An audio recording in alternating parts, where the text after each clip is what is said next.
Okay, so we are here for another Bible study, another parashah. And if you look on Torah Resource on the homepage, you can find the 1 year reading cycle. And today is Vaera, which is, it's the 25th, the Shabbat of 25th of the 25th of January. 2025 is where we're at. And I appeared, Exodus 6. We're actually starting in verse 2 and going through chapter 9. And this is really when we get into some of the fun, storytelling of the plagues, right? My favorite plague shows up in this passage, and but I did a whole. So one of the things that you can find on Torah Resource is a paper on what really happened in Egypt. It's just a survey of the Egyptian gods and why each plague was a attack on a specific deity within Egypt. It was just a study that I did in the community that I was leading. This is probably about 5 or 6 years ago. It was a really fun study. I had a lot of fun kind of looking into it and figuring out what was going on, and really shed some light on it. So I'd encourage anybody to go check that out. Rob, what do you have for us today? Yeah, this is really good because we come from the last Torah portion. Everything seems to be going south. Like right. Moses comes with this message of deliverance. Pharaoh's like, sorry, thanks, but no thanks kind of thing. Life just gets harder. And then so you have the Israelite foremen who are kind of being crushed because they're the Egyptian taskmasters have appointed certain Israelites to like be intermediaries. And they're just like, they get beaten, and they're like, look, you're asking the impossible. And then the people start complaining to Moses, like, this is getting worse. And they even say, you're the Lord judge between you and us. Like that's what they actually end up saying to Moses and Aaron. They're like, we don't even know that your words are legit because, nothing you're saying is happening. And so that's the end of last week's Torah portion is Moses going back to God and saying, like you said, that we should do this, but now things are getting worse. And so this, the very last line I love of last week's Torah portion is the Lord said to Moses, you shall soon see what I will do to Pharaoh. He shall let them go. And so Moses is like, So it's like, God's like, just get the popcorn. You know what I mean? So a big lesson here is like, don't let, sometimes it might be easy to get discouraged in our faith walk because things are really difficult. And we might think, oh, maybe I'm not following God, well, that might be the case. You might not be following God, but there's people who have it going really smoothly in terms of material, life, and they're not following God either. So this is a time of revelation so the opening then of our Torah portion is God giving another kind of perspective of the backstory. And so it's Vaera is, and I appeared. And so God is encouraging. So Moses is like, what am I going to do? The people aren't believing me. It's only getting more difficult. Like, what am I supposed to do? And so he says, I appeared to, and he lists the patriarchs again, which he had already mentioned the patriarchs at the burning bush. I am the God of Abraham. I'm the God of Isaac. I'm the God of Jacob. But he says there's something special that's going to happen here. He says, I appeared to Abraham, Isaac, and Jacob as El Shaddai. But here, this is right at the beginning of chapter 6, but I did not make myself known to them by my name. And that's where we see the tetragrammaton, Yod He Vav He. Which is interesting because he had, like, if we read the story, he has, right?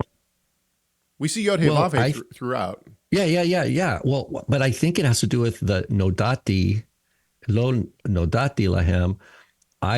I was not known to them by this name. And what this means is, he says, I established my covenant with them, etc., etc. But he says, they haven't known me. And I think that if you go down to verse 7, I will take you to be my people. I will be your God. You shall know. That's from the same verb, right? That I, Yodhevavi, am your God who freed you from the labors of the Egyptians. And not only that, later we see that even the Pharaoh and the Egyptians will know. So what this knowing is, the knowing the Lord, has to do with his covenant faithfulness.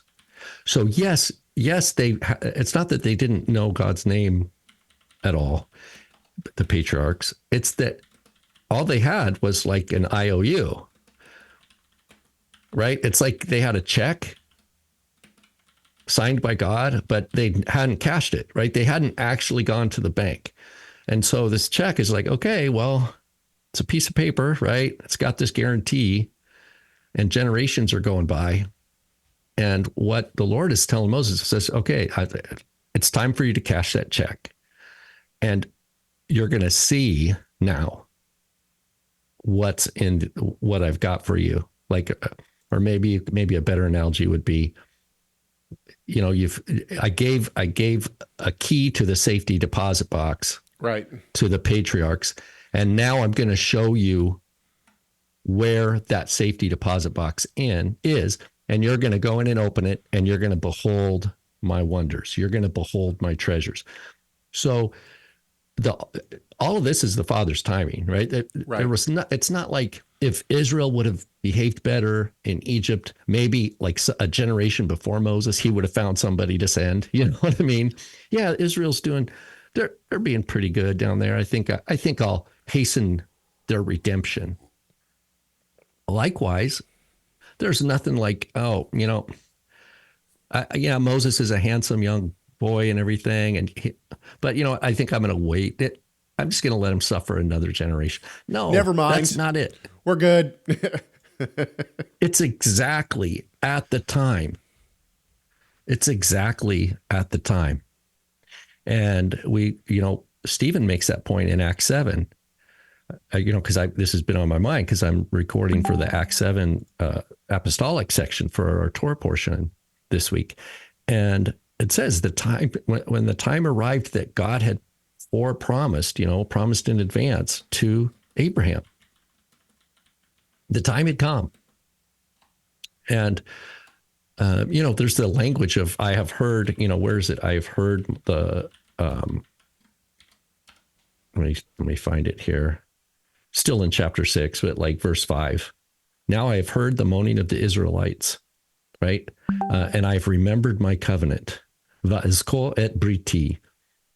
So again, we want to remember this isn't like God left the burner on, and he forgot to put water in the pot, and it's just getting hotter and hotter. And if he doesn't do something quick, the house is going to burn down. And he's like, all of a sudden, he wakes up going, oh, it's not that. That I have remembered my covenant means I am acting in history in accordance to my faithfulness to a promise that I made. Right. When everybody who's on the planet right now, none of them existed. There was a completely different set of humans on the planet when I made this promise. And now I'm going to show what it means to be faithful. It means that I tell in advance through the prophets what I'm going to do, and then I do it. What I think that one of the things that we need to bring, everything that you're saying needs to come into our own lives, right? There is I think, and speaking to myself here, this is more a sign to me, like how much do we actually trust that, when things are going south, can't pay the paycheck, or, you don't have a paycheck, can't pay the power bill, whatever it may be, wondering where food's going to come from, or just relationship wise, things seem to be going south with your children, or things seem to be going south in your marriage, or whatever it may be. We have to continually say the Lord is faithful. The Lord does what the Lord is in control. And I think that that's one of the things that we, naturally as humans, we want to be in control. we want to be able to control what's going on around us. And this is true for both the people of Israel and for Moses. Moses himself is getting crushed here, right? Like, it's not like the Torah doesn't just tell us that, Moses was just this guy who just rose to the occasion and he just sailed, like he was in communion with God the whole time, never broke a sweat, never stressed out at all. No, obviously not.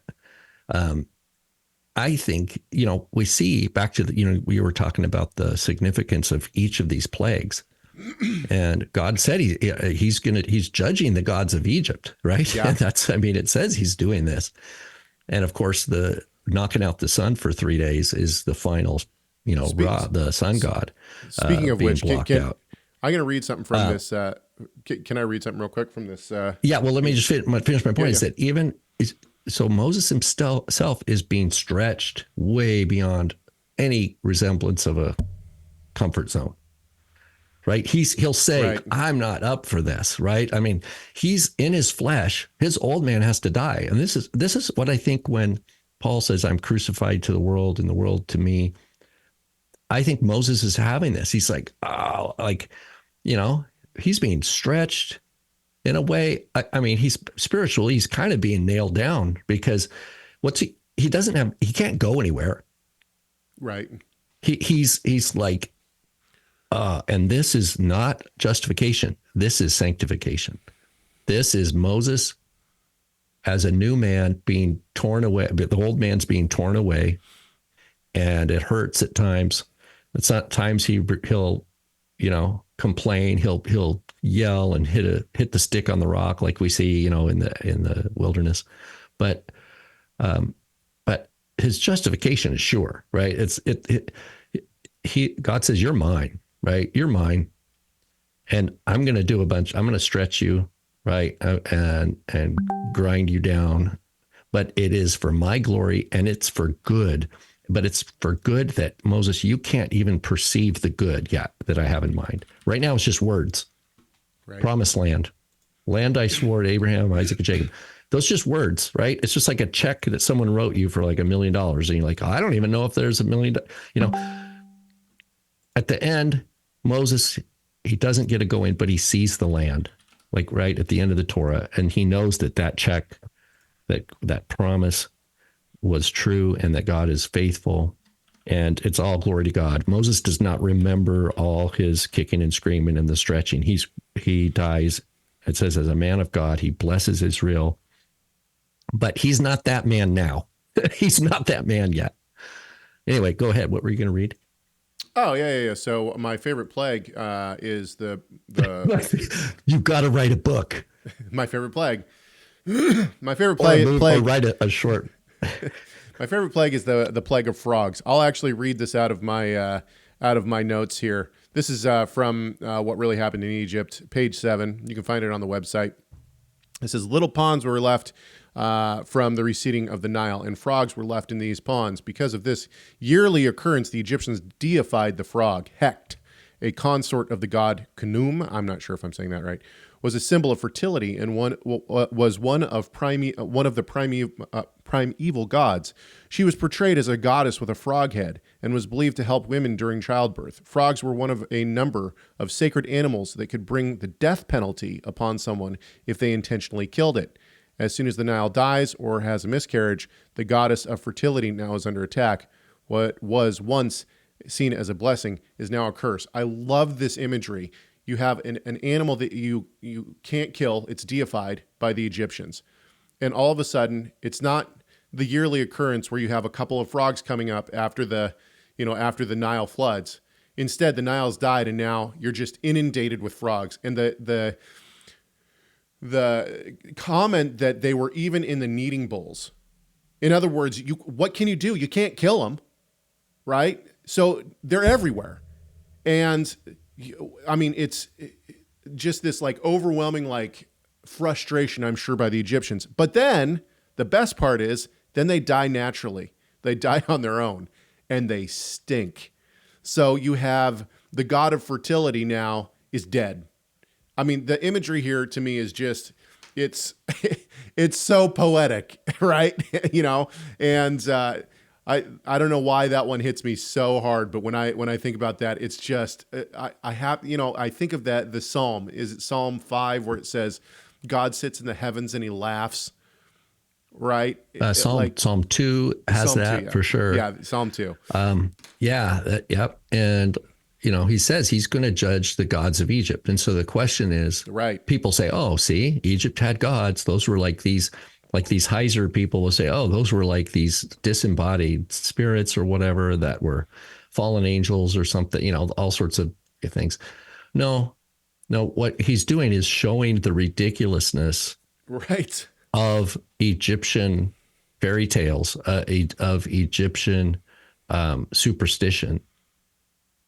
And he's showing that. And, the same thing, well, maybe it's not exactly the same thing. Remember the Pharaoh that had the dream that troubled him and was told about Joseph?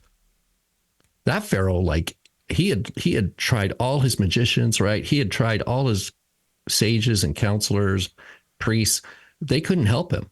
right, And so he said, wow, we don't know anybody who has the Spirit of God like this man here, Joseph, like this Hebrew slave. That Pharaoh's heart was completely shaped by God to absolutely be receptive and embrace and actually give authority to God's people.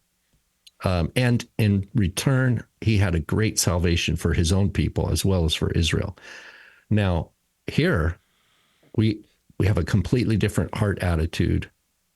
This guy is dug in to his own deity. It's himself. right, Right. He is the one who imagines himself to be God.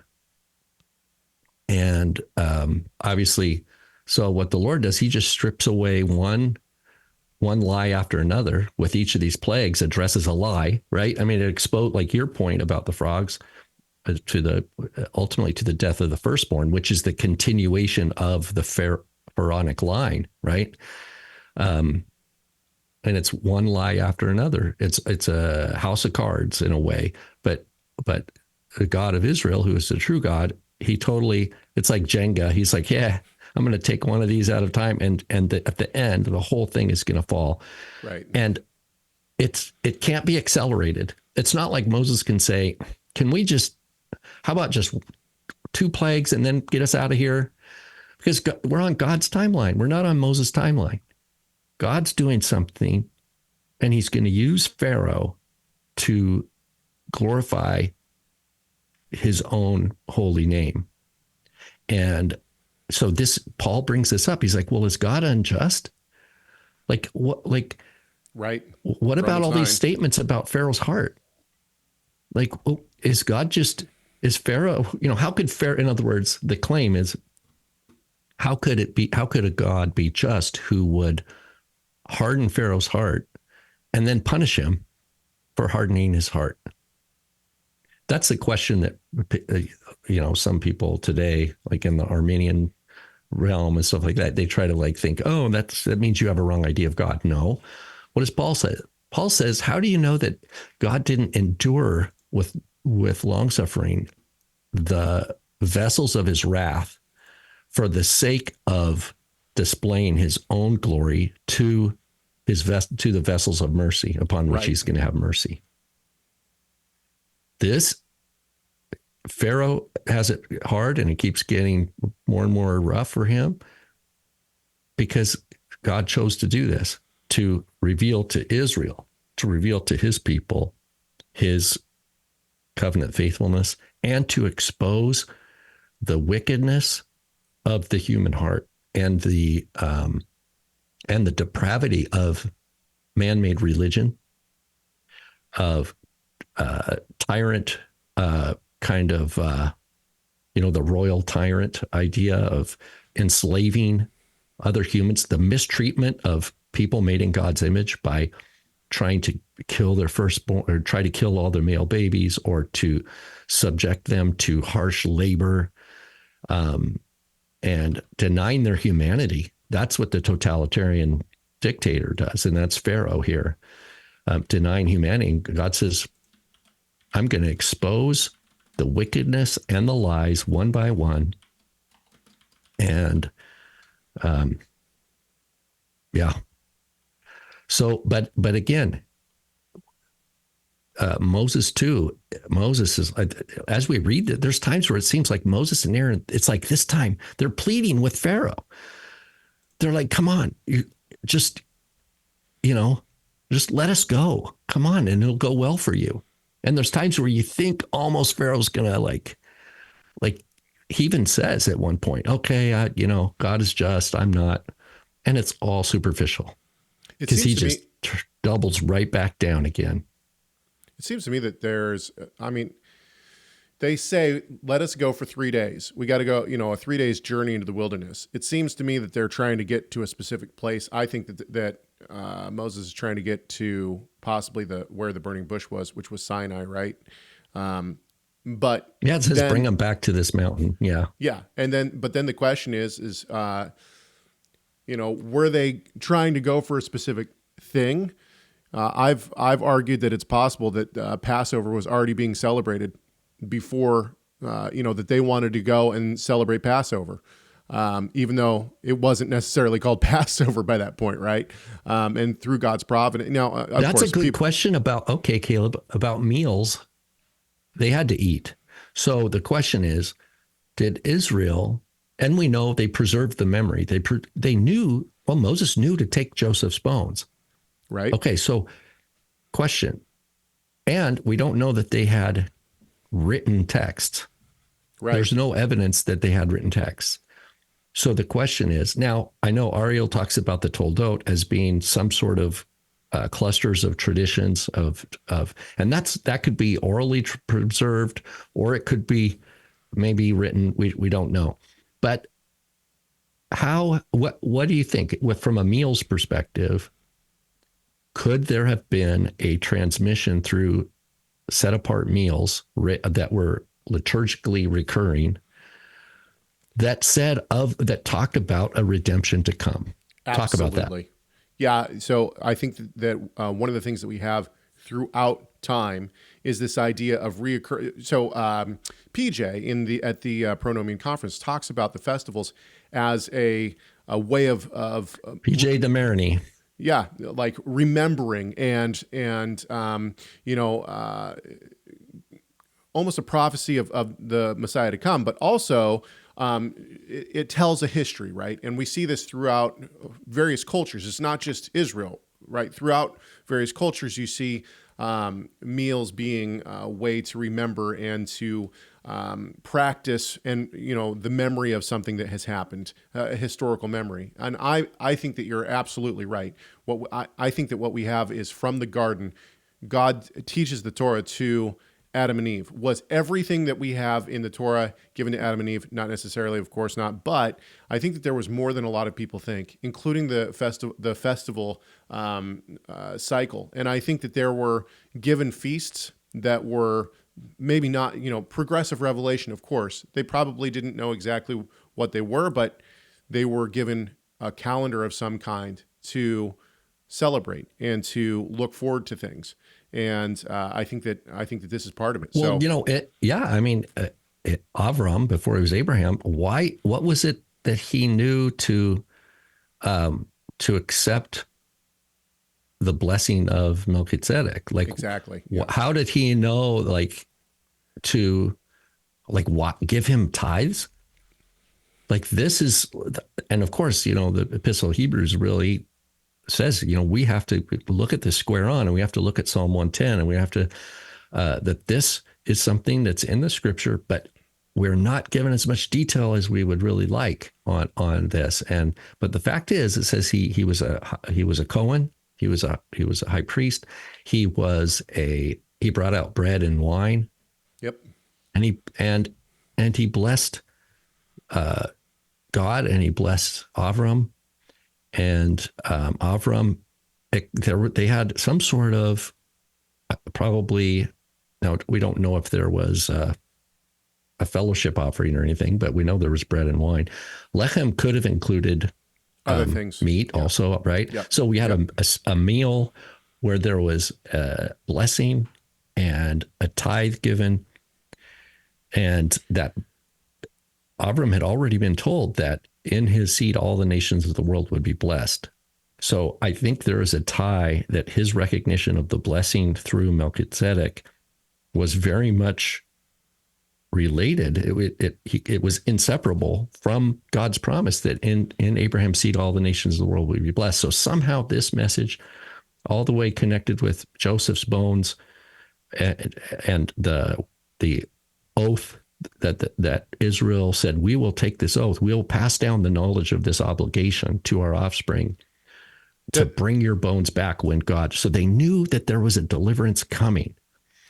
And I think a regular meal, but now, like you said, we don't have all the detail, but otherwise, if no one ever tells a story, it goes away, right? I mean, well, the question that I've wondered is, did Moses and Israel realize when they camp at Sukkot and they've come out of Egypt, do they realize that what is happening now is going to be attached to, if a yearly calendar is already given for feasts, where they're able to, they might not know the totality of what they're celebrating, but when they're coming out of Egypt, are they saying, oh, check it out, this is happening on this day, like on this feast day, this is happening, and now it's going to be, we'll remember this feast day as this day from here on out. In other words, the Passover, is going to be this day, and then they get to the mountain. It's like, oh, wow, check it out. We're supposed to have a feast on this day, and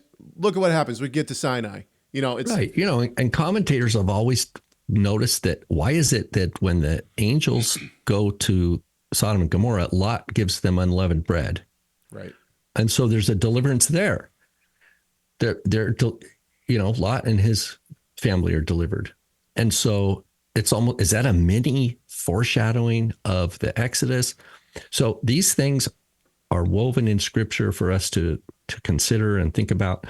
But I think you're right. I think we might not call it the Pesach, right? But there was some means of communicating, of kind of keeping the hope alive, even in the darkest, most difficult times. Israel had gone from flourishing in the land of Egypt, and they didn't try to leave. Like you could say, well, why didn't they just, when they were flourishing, say, yeah, we're out of here? Because somehow they knew it wasn't time yet. It wasn't time. Yeah. They were waiting for something. They were looking forward to the time where they knew God was the one.